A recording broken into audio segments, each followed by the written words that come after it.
नमस्कार दोस्तों, मैं मनोज शुक्ला स्वागत करता हूं आप सभी का इस चैनल पे, जहां पर हम डिस्कस करते रहते हैं भैया कि कौन सी वैकेंसी आई है और पूरी डिटेल में उस पर बात करते हैं। आज इसी क्रम में आपके लिए अच्छी खासी वैकेंसी पर मैं बात करने वाला हूं। जो टोटल पोस्ट है ना, जो टोटल पोस्ट है वो आप हैरान हो जाओगे। टोटल 1500 वैकेंसीज है, 1500 वैकेंसीज। और पोस्ट का जो नाम है ना, वो है लोकल बैंक ऑफिसर। ठीक। इसमें एक चीज ध्यान रखनी है, इसमें एक्स सर्विसमैन अप्लाई नहीं कर सकते। एक्स सर्विसमैन के लिए ऑफिसर्स पोस्ट के लिए है ना, नहीं रहता है, कैन नॉट अप्लाई। ठीक है ना, बाकी सभी अप्लाई कर सकते हैं, एससी एसटी वगैरह सभी कुछ। उनके लिए फीस रहेगी, जैसे कि फीस का जो स्ट्रक्चर है वो इस तरह से है कि 850 रुपये जो देने पड़ेंगे, ये देने पड़ेंगे हमारे जनरल वालों को, इकोनॉमिकली वीकर सेक्शन वालों को, और हमारे ओबीसी को, सबको इतने ही देने हैं। 175 रुपये जो है ये देने हैं हमारे एससी को, ये हमारे एसटी को, ये पर्सन विद बेंचमार्क डिसेबिलिटी को, है ना, इनको देने हैं। क्लियर है ना, 175 रुपये इनके लिए, 850 रुपये बाकी सभी के लिए है। क्लियर है। सिलेक्शन प्रोसेस ऐसा है कि पहले आपका एक होगा ऑनलाइन एग्जाम, है ना, ऑनलाइन एग्जाम होगा, है ना। और ये भी कम नहीं है, ऑनलाइन एग्जाम में क्या है कि इसको भी दो टुकड़ों में बांट दो आप।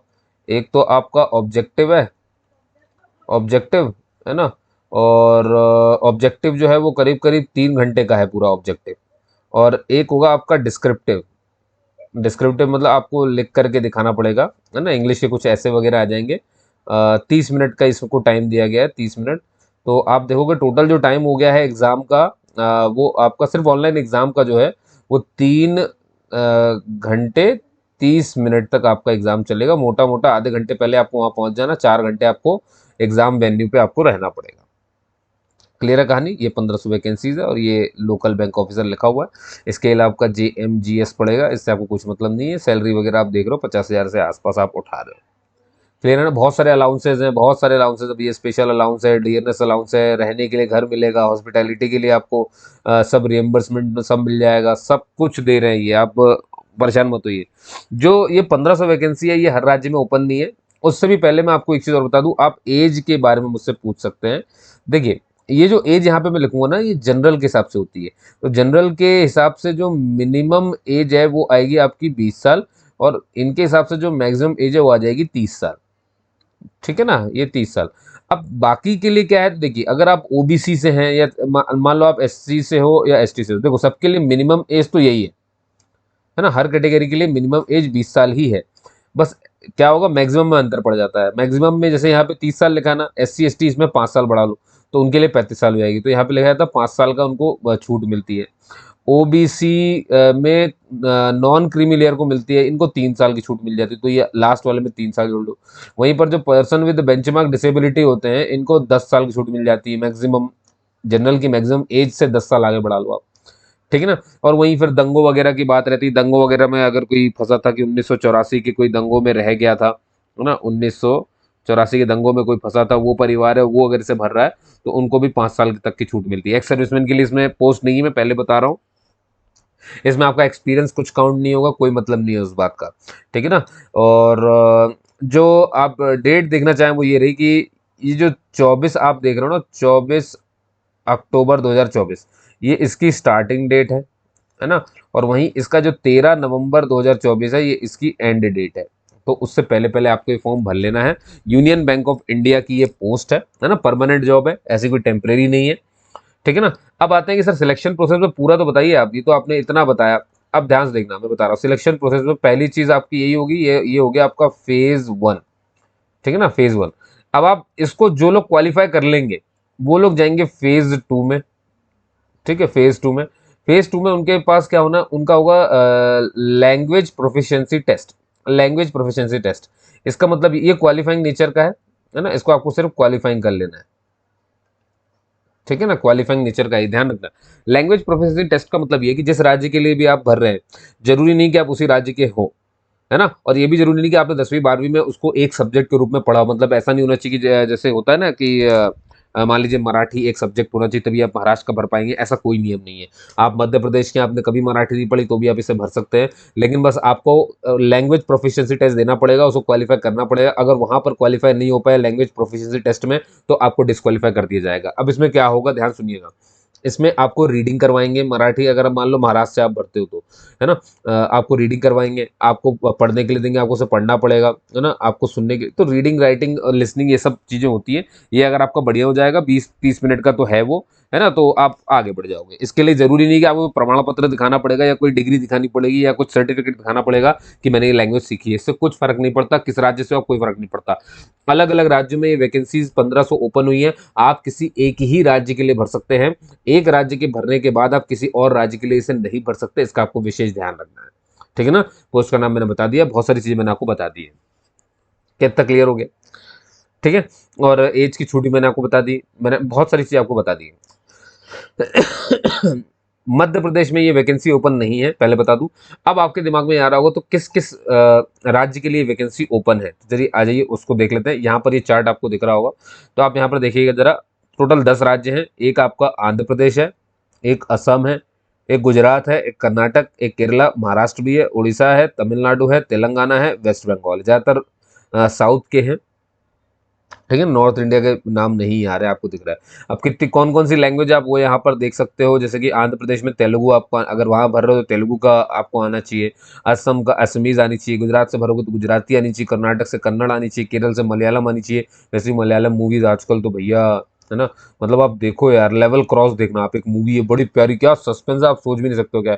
एक लेवल क्रॉस हो गई, है ना। और बहुत कुछ है यार, भूत कालम, बहुत सारी चीजें बना रहे हैं यार, मतलब मजा आ जा रहा है। देखो आप, मजा आ जाएगा। मलयालम मूवीज टॉप पर है इस समय। महाराष्ट्र, मराठी, उड़ीसा, उड़िया, तमिलनाडु, तमिल, असमीज भी बहुत अच्छी अच्छी मूवी बनाते हैं। एक मूवी बड़ी प्यारी इनकी चल रही है, आमिस। अब आप बोलोगे सर ये बनाते बताते आप आमिस और ये सब बता रहे हो। आमिस क्या डरावनी मूवी, देखना एक बार। नहीं, मैंने देखी है ना, मुझे अच्छी लगी, लैंग्वेज से ही मालूम चल जाता है ना। सब टाइटल पढ़ना पड़ता है लेकिन इंग्लिश का, असमीज अब आती नहीं है तो क्या करें।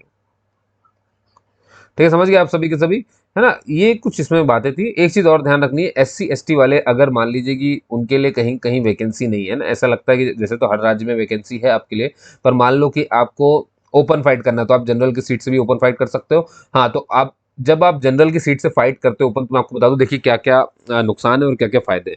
जब आप जनरल की सीट से फाइट करते हैं तो आपको फीस में तो छूट मिलेगी, मतलब जैसे अभी भी 175 रुपए है, आप अपने कास्ट से भरेंगे तो भी यही है, और अगर आप जनरल से भरते तब भी आपकी, आपको कैटेगरी वाइज जो छूट मिल रही थी फीस की वो मिलेगी, लेकिन आपको पढ़ाई में जो छूट मिल रही थी वो नहीं मिलेगी, जो एज वाइज छूट मिल रही थी वो भी नहीं मिलेगी।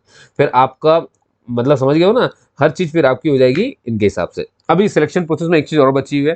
फेज 1 जब आप क्वालिफाई कर लेंगे तो आपको लैंग्वेज प्रोफिशिएंसी टेस्ट देना पड़ेगा, आधे घंटे का, इसको सिर्फ क्वालिफाई कर लेना है।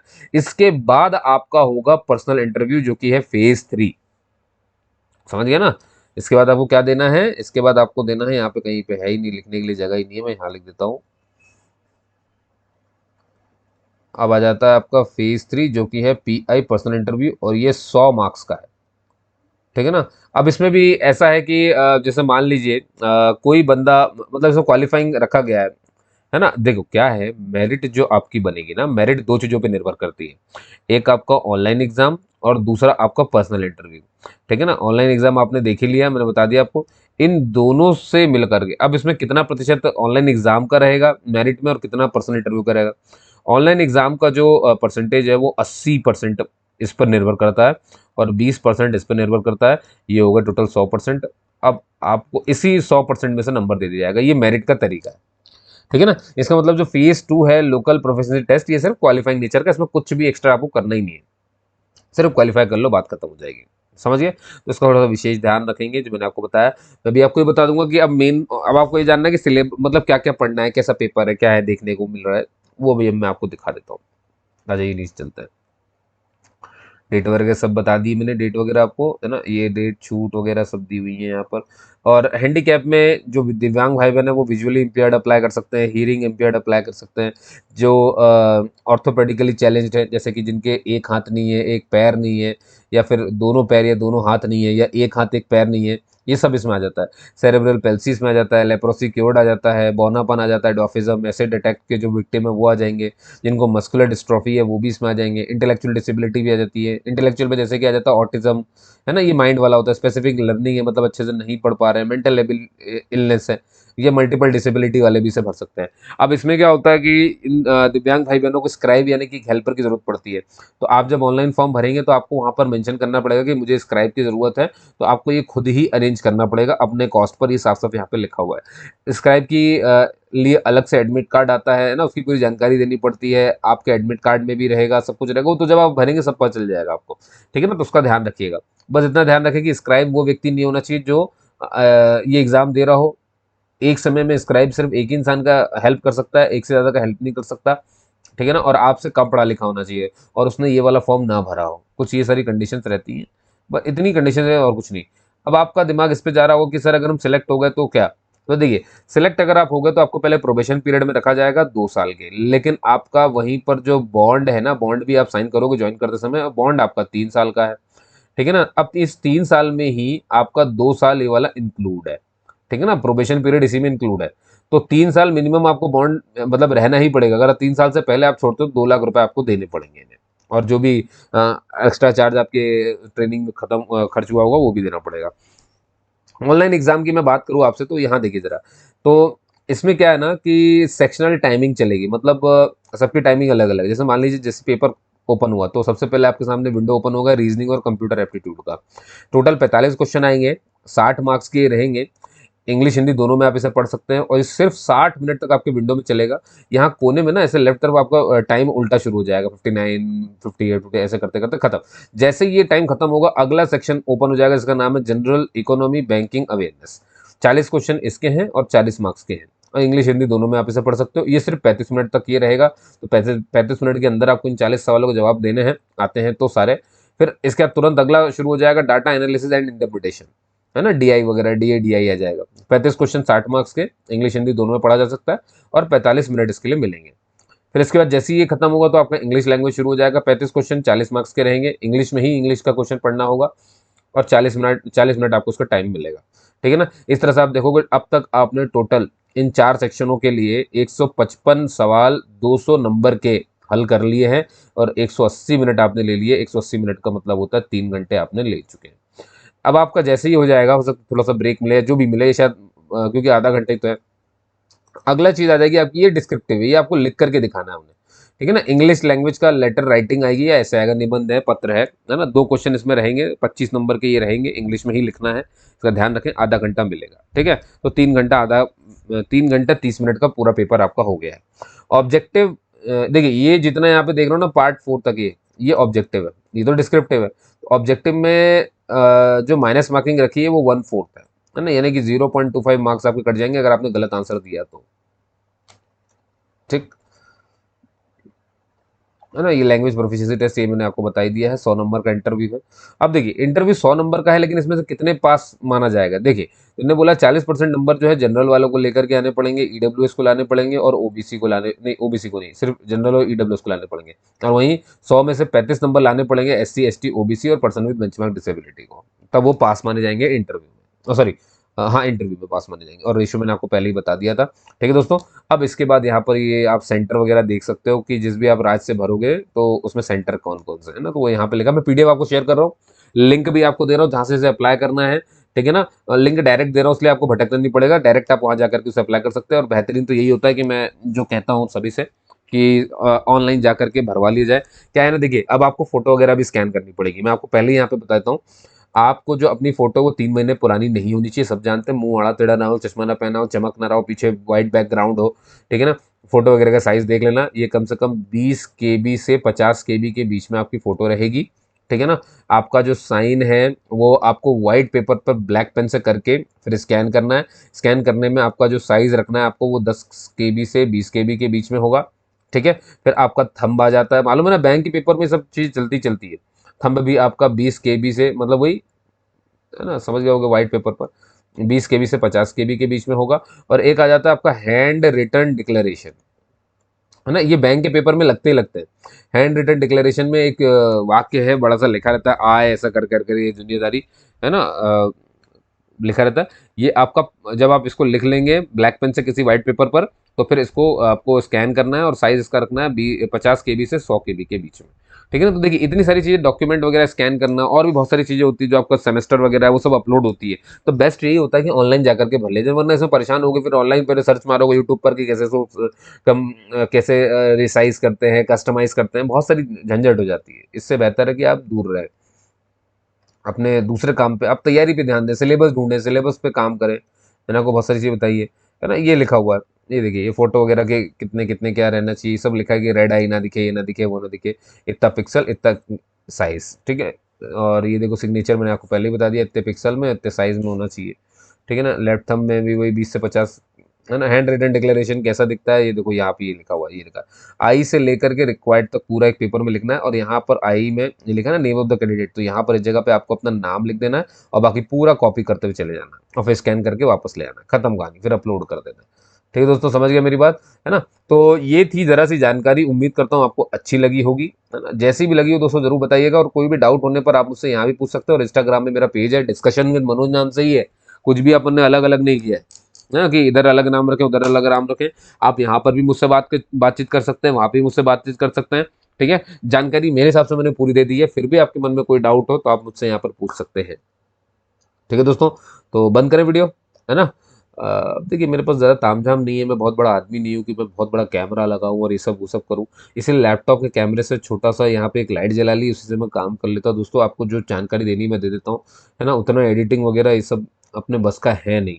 ठीक है ना दोस्तों, तो जैसा भी वीडियो मैं बना रहा हूँ आपको जानकारी मिल जाती है, अच्छा लगता है तो ज़रूर बताइएगा, है ना। बस आपको प्यार ही मेरे लिए काफ़ी है, जो मुझसे बन पड़ता है, जितना मुझसे आता है मैं उतना ही कर पा रहा हूँ दोस्तों। ठीक है ना। जय हिंद, जय भारत। और आपके इस प्यार के लिए बहुत बहुत धन्यवाद, हमेशा कृतज्ञ रहूंगा, है ना। मिलते हैं अगले वीडियो में दोस्तों।